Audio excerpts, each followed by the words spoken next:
Hello student, welcome to सरल classes. इस lecture में हम करने वाले हैं कक्षा 12वीं की जो प्रश्न बैंक है सत्र 2022-23 की, इसका संपूर्ण सॉल्यूशन। यहाँ पर आप देख सकते हैं हमारे सामने है अध्याय 4, जिसका नाम है गतिमान आवेश एवं चुंबकत्व।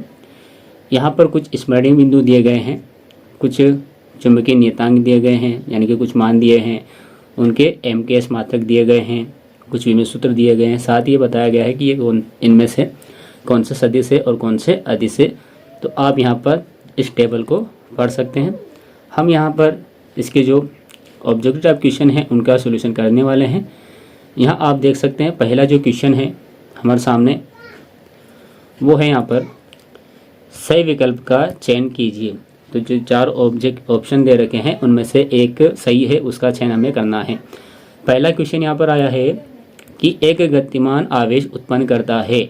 यदि आवेश गतिशील है तो वो क्या उत्पन्न करता है? ऑप्शन में दे रखा है केवल विद्युत क्षेत्र उत्पन्न करता है, केवल चुंबकीय क्षेत्र उत्पन्न करता है, या विद्युत और चुंबकीय क्षेत्र दोनों को उत्पन्न करता है, या फिर कोई नहीं उत्पन्न करता है। तो देखिए, जब एक आवेश स्थिर होगा, यदि कोई आवेश क्या होगा? स्थिर होगा। यदि कोई आवेश स्थिर है तो वो केवल विद्युत क्षेत्र उत्पन्न करता है, ई उत्पन्न करता है।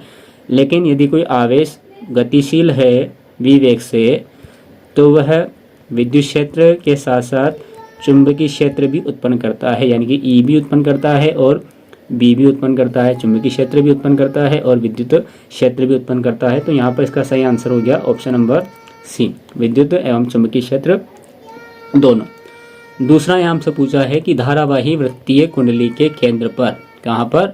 केंद्र पर उत्पन्न चुंबकीय क्षेत्र होता है। ऑप्शन दे रखे हैं कुंडली के तल में, कुंडली के तल के लंबवत में, कुंडली के तल से 45 डिग्री पर, या कुंडली के तल से 60 डिग्री पर।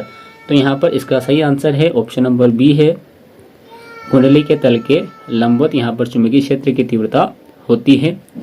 इसके बाद 3rd नंबर पे यहाँ पर क्वेश्चन दिया गया है कि एक समान चुंबकीय क्षेत्र में गतिमान आवेश पर लगने वाला बल है। तो जब एक समान आवेश होता है उसमें गतिमान आवेश पर कौन सा बल लगता है? तो यहाँ पर ऑप्शन दिए गए हैं Q V cross B, 1/4πε0 Q/r², 1/4πε0 Q/r, या 0। तो ध्यान रखना है कि जब एक समान चुंबकीय क्षेत्र होता है और गतिमान आवेश की हम बात करते हैं जो कि एक समान चुंबकीय क्षेत्र के साथ दिशा में गमन करता है, तो उस पर जो बल लगता है वो लगता है 0, जो कि यहाँ ऑप्शन नंबर डी में दिया गया था। इसके बाद आगे के प्रश्नों की ओर हम बढ़ते हैं।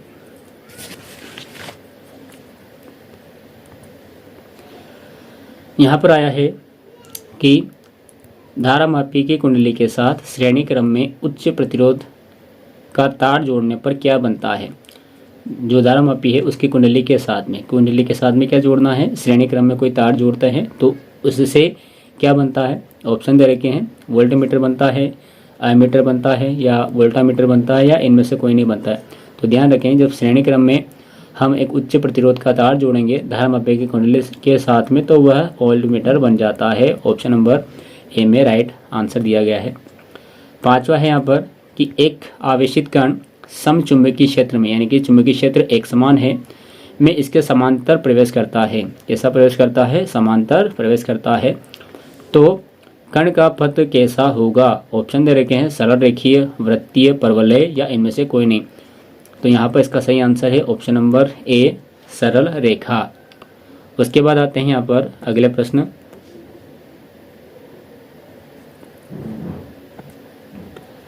यहाँ पर हमसे पूछा है रिक्त स्थानों की पूर्ति कीजिए। पहला पूछा है हमसे कि एक समान चुंबकीय क्षेत्र में लटके धारावाही लूप पर लगने वाले बल आघूर्ण का अधिकतम मान होता है जब कि लूप का तल, यहाँ पर पूरा लिखा हुआ नहीं है, यहाँ पर तल है, ये तल चुंबकीय क्षेत्र के होता है। तो किस प्रकार से होता है? तो ये होता है समांतर। तो हमें यहाँ लिखना पड़ेगा समांतर।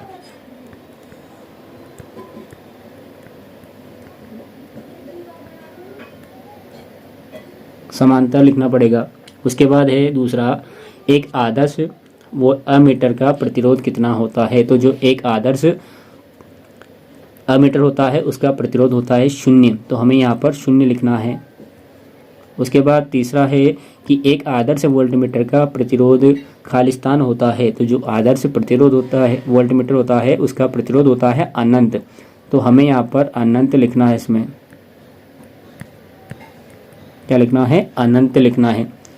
उसके बाद चौथा है यहाँ पर शंट को हमेशा खालिस्तान क्रम में जोड़ा जाता है। तो जो शंट होता है एक कम प्रतिरोध का तार होता है, इसको हमेशा धारामापी की जो कुंडली होती है उसके साथ में हमेशा समांतर क्रम में जोड़ते हैं। तो हमें यहाँ पर वापस से समांतर लिखना पड़ेगा। क्या लिखना पड़ेगा, समांतर यहाँ पर लिखना पड़ेगा। उसके बाद अगला यहाँ पर आया है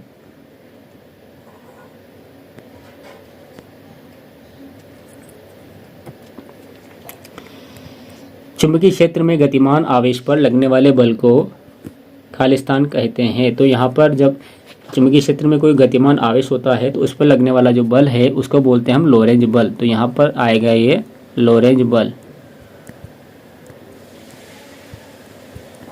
लोरेंज बल। चुंबकनशीलता का एसआई मात्रक है। तो जो चुंबकनशीलता है उसका एसआई मात्रक है न्यूटन प्रति एम्पियर स्क्वायर। तो यहाँ लिख दें हम न्यूटन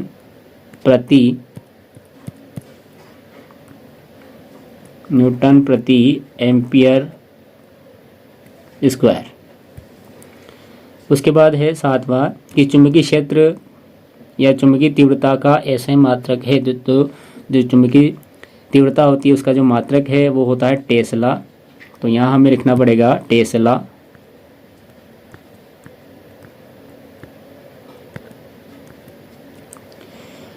चुंबकीय क्षेत्र एक राशि है। तो चुंबकीय क्षेत्र जो है यह एक सदिश राशि है। तो यहाँ हम सदिश लिख देंगे, सदिश राशि है।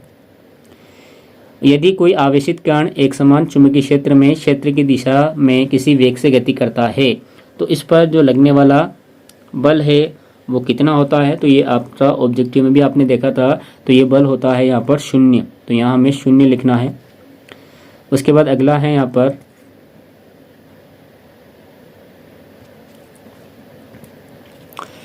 टेस्ला खालिस्तान का मात्रक होता है। तो जो टेस्ला है यह चुंबकीय क्षेत्र का मात्रक होता है। तो यहाँ पर आपको चुंबकीय क्षेत्र लिखना है।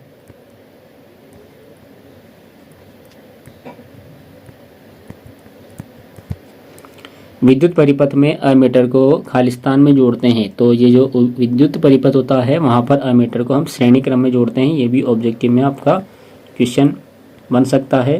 तो यहाँ पर लिख दिया हमने श्रेणी क्रम। उसके बाद है अगला कि शंट के उपयोग से धारामापिकी कम हो जाती है। तो शंट का जब उपयोग करते हैं तो धारामापिकी सुग्राह्यता कम हो जाती है। तो हम यहाँ पर सुग्राह्यता लिख देते हैं।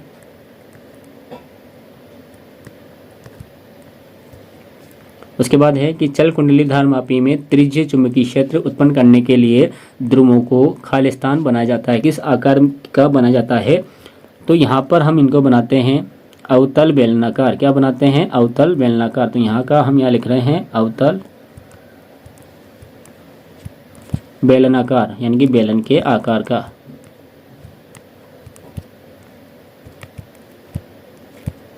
अवतल बेलनाकार ये यहाँ पर है।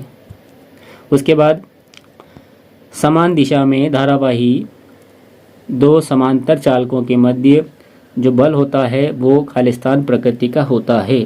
तो जो बल है यहाँ पर ये होता है आकर्षण प्रकृति का। कौन से प्रकृति का, आकर्षण प्रकृति का। उसके बाद है लास्ट 15th इसमें विद्युत परिपथ में वोल्टमीटर को खालिस्तान में जोड़ते हैं। तो जो विद्युत परिपथ होता है वहाँ पर वोल्टमीटर को हम समांतर क्रम में जोड़ते हैं। तो यहाँ पर हम लिख देंगे समांतर क्रम।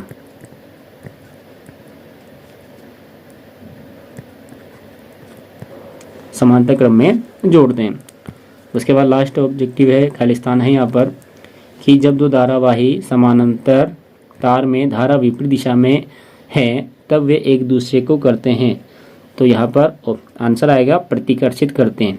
विपरीत दिशा में करने पर क्या होता है, इन दोनों के मध्य प्रतिकर्षण होता है। तो हम यहाँ लिखेंगे कि ये एक दूसरे को प्रतिकर्षित करते हैं।